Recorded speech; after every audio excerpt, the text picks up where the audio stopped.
People always ask the question, what was it like when I was dead? But I think the better question is, how am I alive? Well, the answer is pretty simple. The answer is Jesus. My father, a well-respected man, a ruler, was begging, weeping at the feet of Jesus, just wanting to see his little girl again. And Jesus answered, just believe. Believe. Jesus was on his way to my house when he got distracted by someone. And when he showed up, he told all the mourners that I was just sleeping. Not dead, sleeping. They all started laughing at him, and my father didn't laugh. No, he believed in Jesus. He believed that day. And it took a lot for him to give away everything that he had. He was a ruler. He threw it away just so that he could see me again. My father would always point out that Jesus did the same for us. He threw everything away and left everything behind for our sake. He died like a criminal so that all of us could live. That's how I'm alive.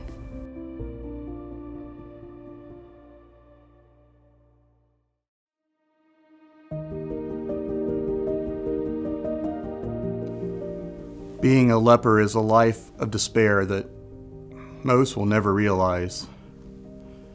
The hunger in the colonies is a relentless tormentor, and that despair extinguishes honor. My body slowly betrayed me, and my friends and family had abandoned me, and there was nothing left to live for. Yet, I kept living, fighting for survival, not even knowing why. Then I heard about him, the healer, and he was coming to a nearby town. I broke the law by going, but I had to. Oh, each step was labored. And then I saw him, or should I say he saw me. I'm not even sure how he knew I was there, but he caught my eye and he began walking towards me. I threw myself on the ground and begged for healing. Would he heal a worthless, leprous beggar? But then, Jesus, he made me clean.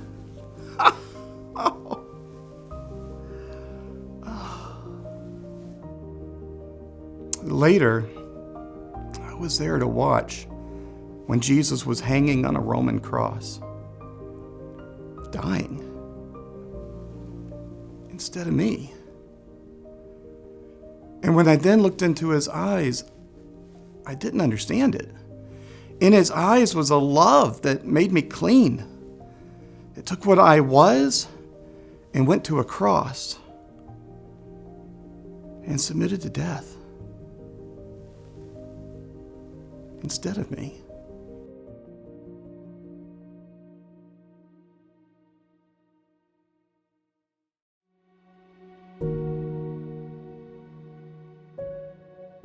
It was bedlam.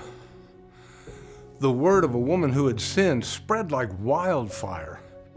Several of the local Pharisees formed a group, gathering stones as they went. Stones to deliver the penalty that the law demanded, a price to be paid for the sin, her sin. I was at the outside of the group. It was a mob, really. And some of my friends yelled for me to follow them as they started to chase the woman. I felt a stone pushed into my hand, and so I followed them. After a while, she fell to the ground in front of another man that I recognized, Jesus. Some called him a teacher. We raised our stones. That's what the law demands, right? But then the Pharisees addressed Jesus, challenging him to decide the woman's fate. I think they were trying to trick him. He didn't answer right away. He actually bent down and drew something in the dirt. Then Jesus finally answered. And it's an answer that I will never forget. Upon hearing it, everyone froze, even the teachers of the law. And then the sounds started. The thump, thump, thump of released stones hitting the ground, including mine. And then everyone just left. I looked back and I heard Jesus say to the woman, "So who is there to condemn you now?"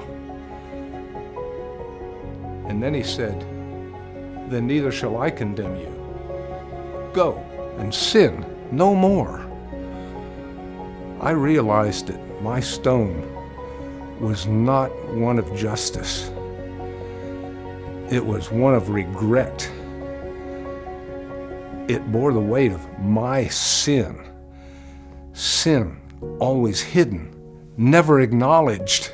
Then I started following Jesus, witnessing his miracles, listening to his words, even bearing witness to his trial and his death.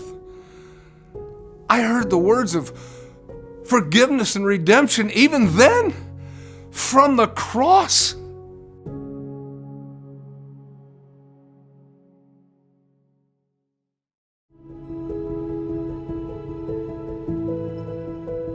I worked hard for power, played the game well, did all the necessary bidding, compromised here and there, all for the promise of a greater good on the other side.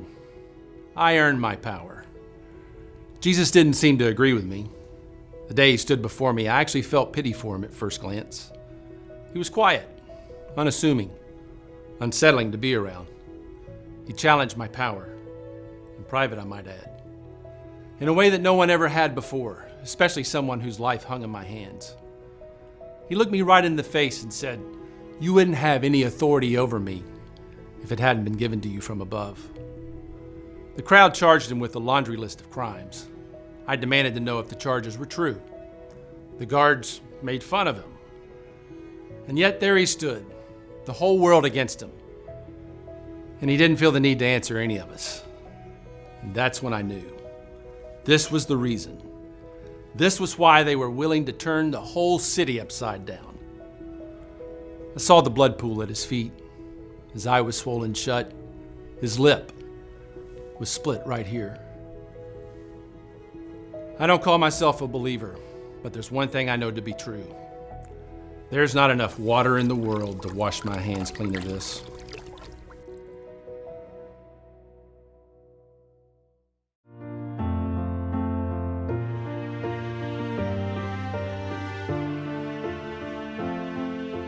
I was stationed at Golgotha that day.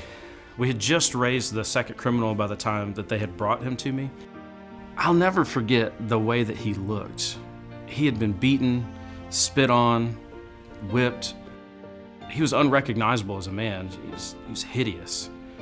What was left of his clothes were stripped off of him. He was thrown down on the cross, and I just went to work. Generally, when you crucify a man, the first hand is the most difficult. The criminal wants to get away, he fights you, so I would have two soldiers hold him down. But this guy, he didn't put up a fight. I just thought maybe he was exhausted. You know, as an executioner, I've been called every name in the book. I've had men yell at me, plead with me, but I wasn't prepared for that. He looked at us, he looked at me, and he said, "Father, forgive them, for they know not what they do." He forgave me. Surely this man was the Son of God.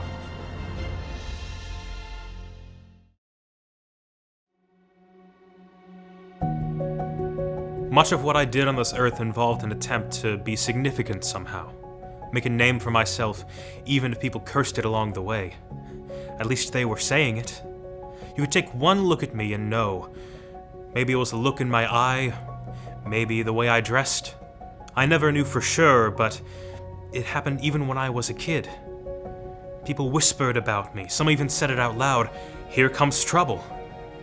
How could I argue with it? Every time I came to that fork in the road, I chose the path of least resistance. I guess debauchery is another word for it. It seemed harmless, First in my head, then in ways that I thought no one would notice. Then it became my way of life. It became me. I was debauchery. I became indecent, immoral, impure, the one to blame. You know, condemnation didn't stir me much. My constant companion, it made sure I knew I was never enough. But shame I hadn't known. I had sufficiently hidden in the shadows, but now I was in the light. Looking people in the eye as I... That day, all my crimes were listed. First read aloud, then nailed above my head. As I hung there, the pain was agonizing. But there was something that hurt worse. It was something that nobody saw. It was suddenly understanding who I really was. The person that nobody knew. Or I thought nobody knew. When he told me that I would go with him to paradise, he looked right into my soul. What else could I do but let him? I felt myself fading, hope was gone now. Any chance to make up for what I had done was over. But there, he hung dying for crimes that he never committed. Telling me that I could go with him? Who had ever told me that? Who had ever said in my entire life, "You're with me"? He knew everything about me. And I barely knew him at all, but I believed him. And that's all he needed. And then he never let me go.